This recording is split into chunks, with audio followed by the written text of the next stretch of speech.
Mesdames, Messieurs, chers collègues,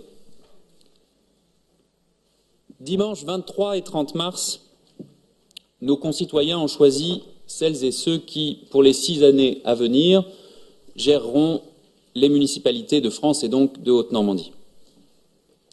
À tous les élus issus de ces élections, notamment ceux de nos collègues conseillers régionaux qui y ont pris part, j'adresse mes félicitations et mes encouragements républicains dans l'exercice de leurs nouvelles responsabilités.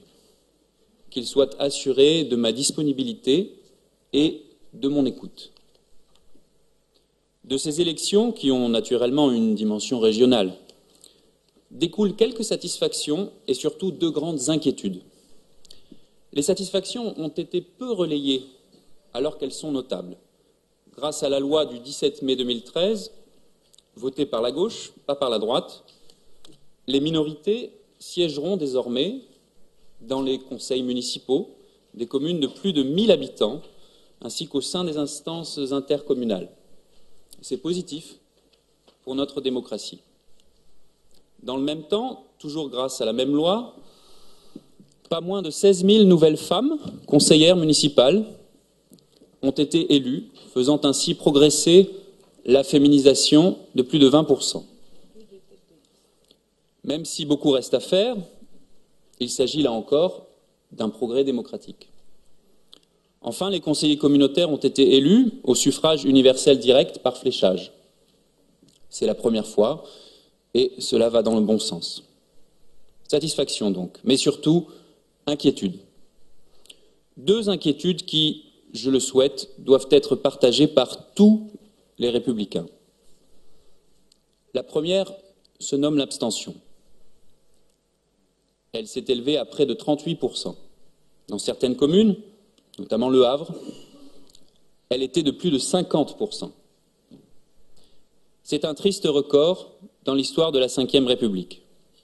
Le précédent date de 2008, ce qui veut dire que l'abstention atteint un niveau inégalé, en particulier chez les jeunes, mais aussi qu'elle progresse depuis de trop nombreuses années.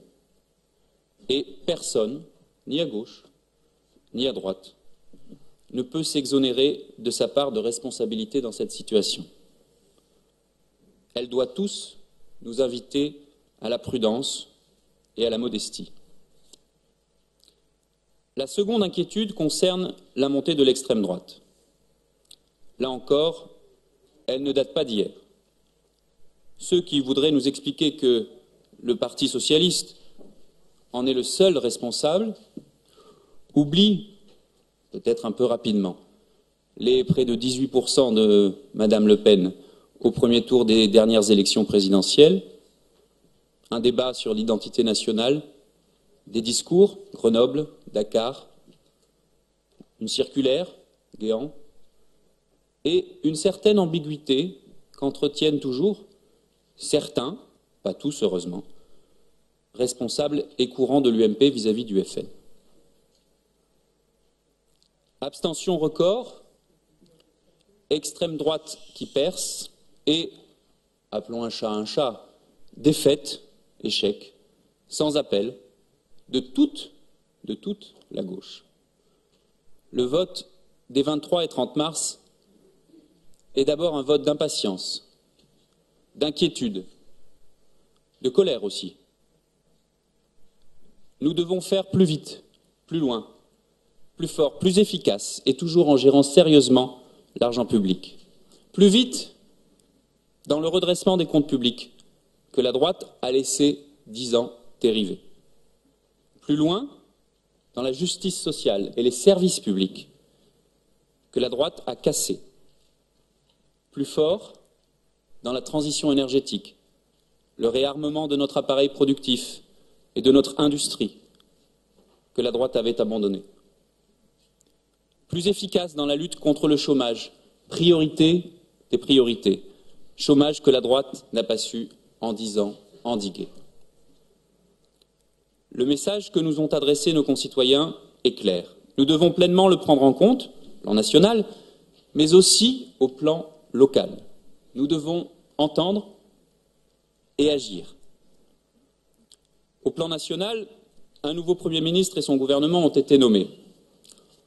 Plutôt que d'instruire des procès d'intention, quels qu'ils soient, j'invite chacun à attendre le discours de politique générale qui sera prononcé demain pour se faire une opinion.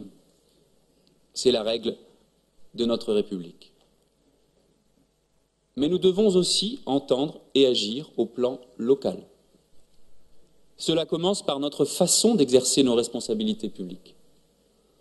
Cela commence par siéger toute la durée de la séance plénière. Chers collègues, un petit effort, il n'y en a que 4 par an. Je regrette une fois de plus que tant d'élus régionaux, notamment à droite, mais pas seulement, n'aient même pas pris la peine d'assister aux réunions des commissions. Entendre et agir, cela passe par l'application du non-cumul des mandats, dont la droite a refusé de voter la dernière loi. C'est dans cet esprit, et au-delà des obligations légales, qu'élu municipal à Rouen, je ne serai, comme je m'y étais engagé, ni adjoint au maire, ni conseiller délégué, ni conseiller communautaire de la CREA. Entendre et agir, cela passe par une meilleure information et une plus grande concertation avec les Hauts-Normands. C'est la raison pour laquelle j'essaie d'être sur le terrain, dans les entreprises, les associations, les lycées, dans l'Eure et en Seine-Maritime. C'est la raison pour laquelle j'invite, c'est symbolique mais c'est important, désormais à chaque séance plénière, des jeunes de nos lycées. C'était Edmond Labbé à Barentin en décembre dernier. Aujourd'hui, ce sera les lycéens de Georges Baptiste à Canteleu, qui, je le signale, lycée qui est classé 2e de France sur 2248 lycées au palmarès national de l'Express et de l'Étudiant. C'est la raison pour laquelle je tiens des réunions publiques pour expliquer les politiques régionales que porte ensemble notre majorité rassemblée. Oui, rassemblée, car, chers collègues, la gauche n'est jamais aussi forte. La gauche n'est jamais autant la gauche que lorsqu'elle est rassemblée. Entendre et agir, c'est dire ce que l'on fait et faire ce que l'on dit. C'était la marque d'Alain Leverne. Je l'ai faite mienne. Avec ce souci permanent d'une gestion extrêmement sérieuse de l'argent public, préservant notre double rang de région la mieux gérée de France et de premier investisseur public local. Après 6 mois de présidence, plusieurs politiques ont été lancées, poursuivies ou menées à leur terme. La simplification des aides aux entreprises par des outils mis en commun avec la Banque publique d'investissement, bras armé régional qui a, dès 2013, injecté plus de 300 millions d'euros dans plus de 2000 entreprises haut-normandes au service de l'activité et de l'emploi. L'amplification de la transition énergétique avec la mise en œuvre prochaine d'un outil de tiers financement, ainsi qu'une nouvelle étude sur notre potentiel en matière d'énergie marine renouvelable. J'irai d'ailleurs soutenir nos entreprises, nos savoir-faire au Salon des énergies marines qui se tient à Cherbourg dès mercredi. Le dispositif du chèque énergie, qui connaît un grand succès, a été étendu.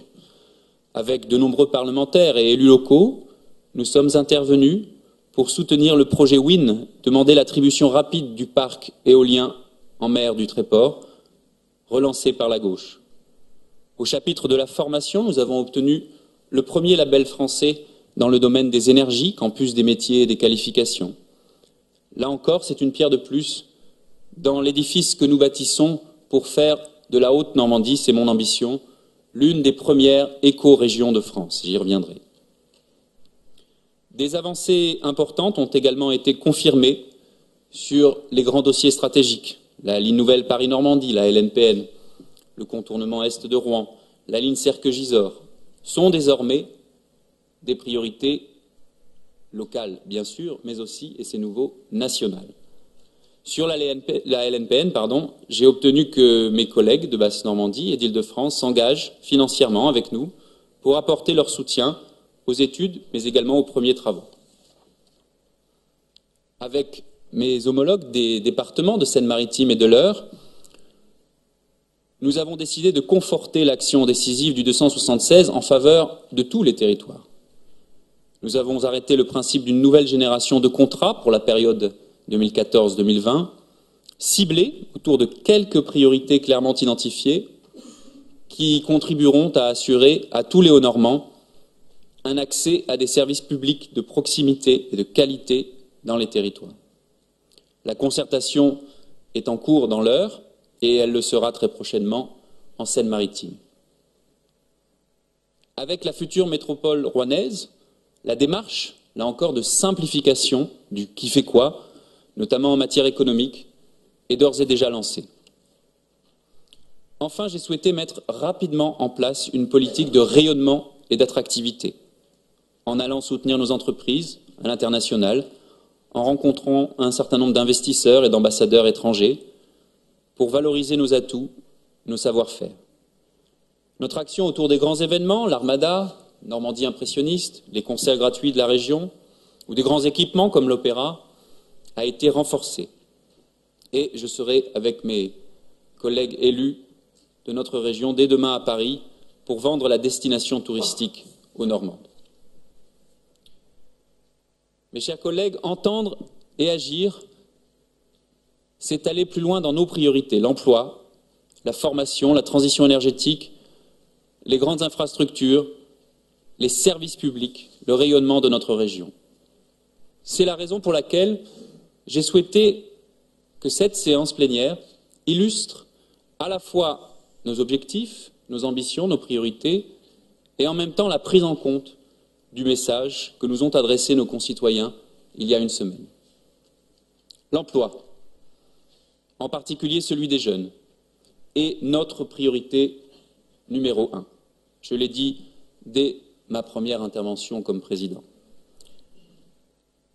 La mobilisation de notre collectivité est totale. Depuis quelques mois, le chômage, notamment chez les moins de 25 ans, recule légèrement en Haute-Normandie, à contre-courant de la moyenne nationale. Mais il est évidemment toujours bien trop élevé. Il faut aller plus loin. Pour accentuer le recul du chômage des jeunes, un dispositif d'aide à la mobilité vous est proposé aujourd'hui. Ce Pass Région Mobilité Emploi, destiné aux jeunes en emploi d'avenir, en contrat d'accès à la qualification, permettra de financer jusqu'à 50% du permis de conduire et des transports en commun. Emploi rime souvent avec mobilité. La région doit agir sur les deux leviers. Pour amplifier le travail mené en matière de formation, nous accompagnerons le plan initié par le gouvernement en finançant des places supplémentaires pour les métiers dits en tension. Là aussi, c'est du concret, utile, je le crois.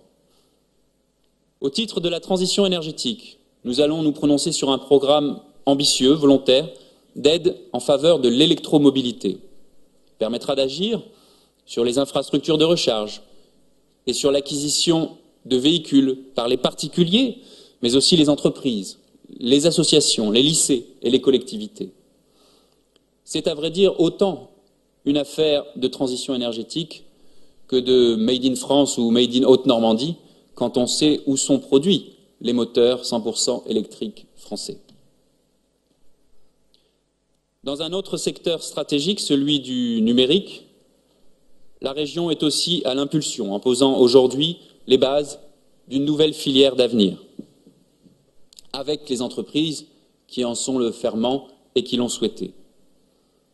L'objectif est de fédérer tous les acteurs, petites et grandes entreprises, mais aussi laboratoires, établissements, pour les inciter à développer des projets communs. Nous l'avons fait dans d'autres secteurs industriels, avec succès, et nous avons été parmi les premiers en France. Je vous propose de continuer de rester à l'avant-garde. En matière d'infrastructure, je vous propose de voter dès aujourd'hui notre participation régionale au financement des études nécessaires pour la LNPN, ainsi que des mesures conservatoires, c'est-à-dire les premiers travaux liés au prolongement d'Éole, qui permettra la réalisation d'une 4e voie nécessaire à notre projet. Sur ce dossier majeur, où la région est, si j'ose dire, locomotive, comme sur celui de la vallée de la Seine, les collectivités et la société civile avancent main dans la main, rassemblées, et les résultats sont là. Enfin, nous nous prononcerons aujourd'hui sur les orientations stratégiques des fonds européens, FEDER, FEADER, FEAMP pour la pêche, dont, pour une large part, les régions deviennent autorités de gestion. Il s'agit d'une décision importante pour laquelle je salue l'engagement tenu du président de la République de confier cette responsabilité aux régions. Je tiens en particulier à remercier tous les services de la région pour le travail, je le dis très personnellement et très sincèrement, remarquable qu'ils ont fourni en un temps absolument record. Nos collègues Dominique Gambier, Claude Taleb ne manqueront pas de rappeler tout à l'heure l'ampleur des enjeux sur ce dossier. Je veux simplement dire que l'Europe, pas l'Europe libérale dirigée à droite depuis tant d'années, mais l'Europe réorientée, l'Europe de la solidarité, l'Europe de la protection, l'Europe du progrès social, est aussi une réponse majeure aux attentes exprimées les 23 et 30 mars dernier. Mes chers collègues, quand plus d'un électeur sur 3, et parfois plus d'un électeur sur 2, ne s'est même pas déplacé pour choisir son maire, aucun républicain honnête ne peut décemment crier victoire. Entendre le message de nos concitoyens, c'est agir plus loin, plus fort, plus vite, pour l'emploi, la formation, les services publics, les grandes infrastructures, le rayonnement et l'attractivité de notre région. Entendre et agir, c'est ce que je vous propose aujourd'hui. Je vous remercie.